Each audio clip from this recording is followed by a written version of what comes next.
নমস্কার বন্ধুরা, আমার চ্যানেলে সবাইকে স্বাগত। আজ আমি শেয়ার করব খুব দুর্দান্ত স্বাদের একটা অজানা রেসিপি। বাড়িতে থাকা অল্প কিছু উপকরণ দিয়ে আমি একটু অন্যরকমভাবে এই রেসিপিটা বানিয়ে নিয়েছি। আশা করছি আমার আজকের রেসিপি আপনাদের কাছে খুবই ভালো লাগবে। আটা দিয়ে বানানো যায় এমন একটি রেসিপি আজ আমি আপনাদের সঙ্গে শেয়ার করছি, যেটা সকাল বা বিকালের টিফিনে আপনারা অবশ্যই বাড়িতে ট্রাই করতে পারেন। তাহলে চলুন দেখে নেওয়া যাক আমার আজকের রেসিপিটি। তার জন্য আমি এখানে নিয়ে নিয়েছি 2 কাপ আটা। আপনারা এখানে আটার বদলে ময়দাও ব্যবহার করতে পারেন। স্বাদের জন্য এখানে দিয়ে দিলাম 1 চামচ নুন, আর দিয়ে দিচ্ছি 1 টেবিল স্পুন রিফাইন্ড অয়েল। এবার আটা, তেল এবং নুন খুব ভালো করে মিক্সড করে নিতে হবে। খুব ভালো করে মিক্সড করে নেওয়ার পর অল্প অল্প জল দিয়ে আটাটা খুব ভালো করে মেখে নেব। আমরা যেভাবে আটা মাখাই সেরকমভাবে এটা মেখে নিতে হবে। খুব ভালো করে মেখে নেওয়া হয়ে যাওয়ার পর এটাকে ঢাকা দিয়ে রেখে দেব। এবার পুরটাকে তৈরি করে নেব। এরপর প্যানটা গরম হয়ে যাওয়ার পর এর মধ্যে দিয়ে দিলাম 2 টেবিল স্পুন রিফাইন্ড অয়েল। এবার এর মধ্যে দিয়ে দিচ্ছি 2টো বড় সাইজের পেঁয়াজ কুচি আর 4টে লঙ্কা কুচি। এবার পেঁয়াজ আর কাঁচা লঙ্কাটাকে হালকা করে ভেজে নেব। ভাজা হয়ে যাওয়ার পর প্যানের মাঝখানটায় একটা ডিম ফাটিয়ে দিয়ে দেব।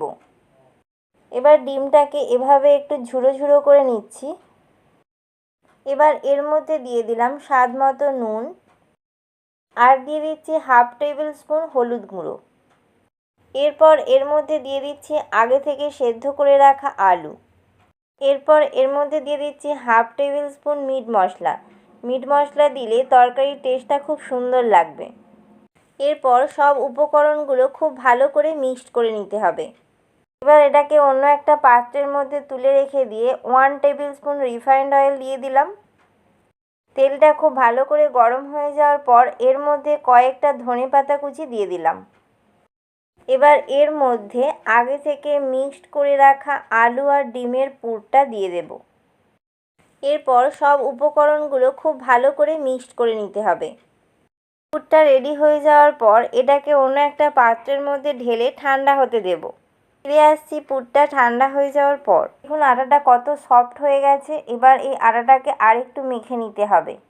আটাটা খুব ভালো করে মেখে নেওয়া হয়ে যাওয়ার পর এর থেকে ছোট ছোট করে লেচি কেটে নিচ্ছি।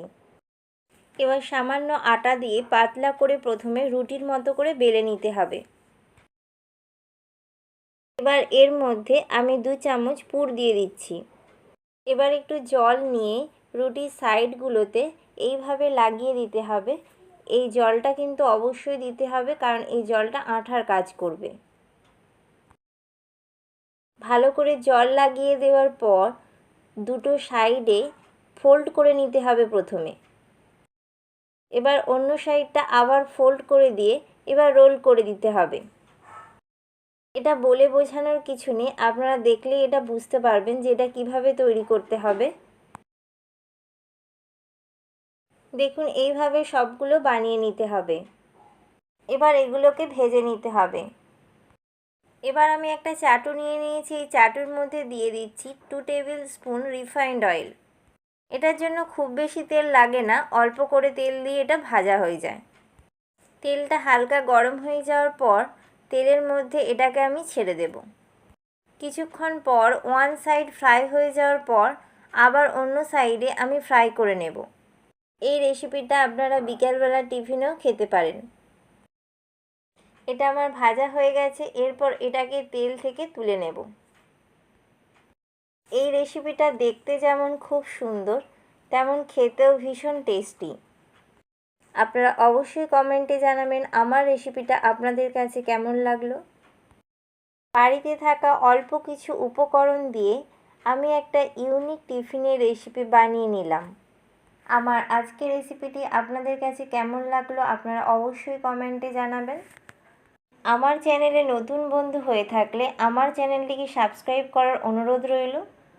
আমার রেসিপিটি যদি আপনাদের কাছে ভালো লেগে থাকে তাহলে আপনারা আপনাদের প্রিয় মানুষদের সাথে আমার রেসিপিটি শেয়ার করবেন।